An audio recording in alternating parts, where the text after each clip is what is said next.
जरा सोचिए, एक ऐसी कार जो सिर्फ पानी से चले या एक ऐसी टेक्नोलॉजी जो पूरी दुनिया को मुफ्त में बिजली दे सके। क्या हो अगर ये आविष्कार सच में हुए हों, लेकिन उन्हें जानबूझकर हमसे छिपा दिया गया हो। आज हम इसी गुप्त पेटेंट की दुनिया में उतर रहे हैं, जहां क्रांतिकारी आइडियाज बस गायब हो जाते हैं।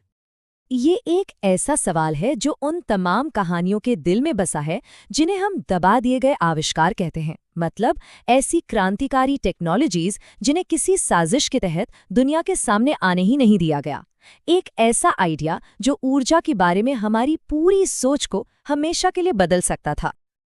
ये कथित तौर पर स्टैनली मेयर के आखिरी शब्द थे। वो आविष्कारक जिनकी मौत ठीक तब हुई जब वो अपनी पानी से चलने वाली कार के लिए एक बहुत बड़ी डील फाइनल करने वाले थे। इन शब्दों के साथ ही ये कहानी एक साइंटिफिक बहस से निकलकर एक खतरनाक साजिश की कहानी बन जाती है। तो इस पूरे मामले को समझने के लिए हमें वहीं से शुरू करना होगा जहां से ये सब शुरू होता है, यानी किंवदंतियों से। वो अविश्वसनीय कहानियां जो हमें ये सोचने पर मजबूर कर देती हैं कि क्या होता अगर ये सब सच होता।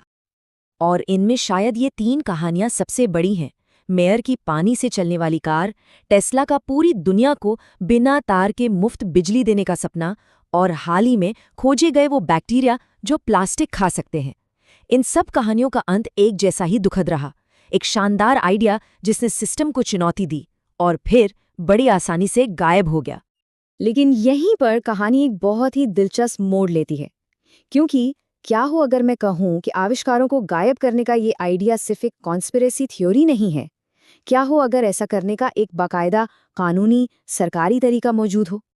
तो अब हम किंवदंतियों की दुनिया से निकलकर एक दस्तावेजी हकीकत की दुनिया में कदम रख रहे हैं। इसका नाम है इन्वेंशन सीक्रेसी एक्ट। ये कोई मिथक नहीं है। जी हाँ, ये अमेरिका का एक असली कानून है जो सरकार को ये ताकत देता है कि वो किसी भी आविष्कार को गोपनीय बना दे और उसे हमेशा के लिए जनता की नज़रों से दूर कर दे। सीधे और सरल शब्दों में कहें तो ये कानून बहुत शक्तिशाली है। अगर सरकार को लगता है कि आपका कोई भी आविष्कार राष्ट्रीय सुरक्षा के लिए खतरा बन सकता है, तो वो एक सीक्रेसी ऑर्डर यानी गोपनीयता का आदेश जारी कर सकती है, और बस उसी पल से आपका आविष्कार एक तरह से फ्रीज हो जाता है। आप उसके बारे में बात नहीं कर सकते, उसे बना नहीं सकते और बेच तो बिल्कुल भी नहीं सकते। आपका आइडिया कानूनी तौर पर एक अंधेरे कमरे में बंद हो जाता है। और ये कोई नया विचार नहीं है। इसकी शुरुआत पहले विश्व युद्ध के दौरान एक अस्थायी उपाय के तौर पर हुई थी, लेकिन 1951 के कानून ने सब कुछ बदल दिया। इसने इस आपातकालीन शक्ति को एक स्थायी हथियार बना दिया जिसे शांति के समय में भी इस्तेमाल किया जा सकता है। एक ऐसी व्यवस्था जो आज तक चल रही है। लेकिन सवाल ये है कि ये होता कैसे है? आखिर वो कौन है जो बटन दबाता है और एक शानदार आइडिया एक सीक्रेट फाइल में बदल जाता है? चलिए इस पूरी प्रक्रिया को स्टेप बाय स्टेप समझते हैं। तो ये 3 स्टेप्स की एक प्रक्रिया है। सबसे पहले पेटेंट ऑफिस उन आवेदनों को छांटता है जो उसे सेंसिटिव लगते हैं। फिर पेंटागन या नासा जैसी रक्षा एजेंसियां उनकी समीक्षा करती हैं, और अगर उन्हें लगता है कि ये राष्ट्रीय सुरक्षा के लिए खतरा है, तो पेटेंट कमिश्नर को उस पर गोपनीयता का आदेश जारी करना ही पड़ता है। उनके पास कोई दूसरा ऑप्शन नहीं होता। और हम यहाँ कुछ गिने चुने मामलों की बात नहीं कर रहे हैं। 2018 तक के आंकड़ों के अनुसार लगभग 6000 पेटेंट, जी हाँ, लगभग 6000 पेटेंट पर सक्रिय रूप से गोपनीयता के आदेश लागू थे। जरा सोचिए, 6000 ऐसे विचार जिनमें दुनिया बदलने की क्षमता हो सकती है, जो ताले में बंद है और हम सबकी पहुंच से दूर। ये इस प्रोग्राम के विशाल पैमाने को दिखाता है। सबसे दिलचस्प बात ये देखना है कि सरकार को आखिर किस तरह की टेक्नोलॉजी से चिंता होती है। जब हम 1971 और 2009 की सार्वजनिक की गई सूचियों की तुलना करते हैं, तो हम देखते हैं कि श्रेणियां लगभग वही हैं: मिसाइलें, कम्युनिकेशन, कंप्यूटिंग और सबसे ज़रूरी ऊर्जा के स्रोत। ये वो क्षेत्र हैं जहां किसी भी नए आविष्कार को एक खतरे के तौर पर देखा जा सकता है। लेकिन इस गोपनीयता की कीमत क्या है?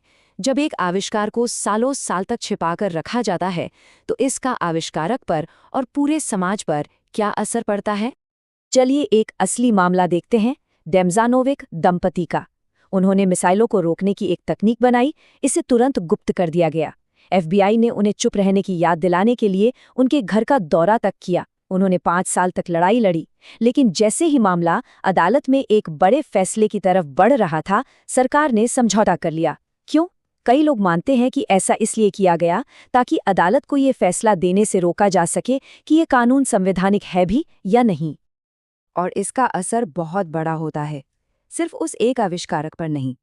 स्टडीज बताती है कि जब किसी आविष्कार को गुप्त रखा जाता है तो भविष्य के रिसर्चर्स उस पर आगे काम ही नहीं कर पाते। अगर कोई आविष्कार सिर्फ 5 साल के लिए भी गुप्त रहता है तो भविष्य में उसे 45% कम बार दूसरे शोधों में इस्तेमाल किया जाता है। इससे वैज्ञानिक प्रगति की रफ्तारी धीमी हो जाती है। और ये एक सिस्टम से जुड़ी समस्या है। जैसा कि इतिहासकार एलेक्स वैलेस्टीन बताते हैं, इस पूरे सिस्टम में कोई वास्तविक निगरानी ही नहीं है। आविष्कारक एक कानूनी भूल-भुलैया में फंस जाते हैं जहां अपील के रास्ते बहुत कम होते हैं और अक्सर उन्हें अपने उस आइडिया के लिए कोई सही मुआवजा भी नहीं मिलता, जिसकी कीमत शायद करोड़ों में हो सकती है, लेकिन जिसे छोड़ने के लिए उन्हें मजबूर कर दिया जाता है। तो ये सब जानने के बाद चलिए वापस शुरू की उन कहानियों पर चलते हैं। अब जब हम ये जानते हैं कि सरकार के पास सच में आविष्कारों को गायब करने का एक पूरा प्रोग्राम है, तो क्या पानी से चलने वाली कार या टेस्ला की मुफ्त ऊर्जा के बारे में हमारा नजरिया बदलता है? पानी से चलने वाली कार की कहानी थर्मोडायनामिक्स के नियमों से सीधी टकराती है।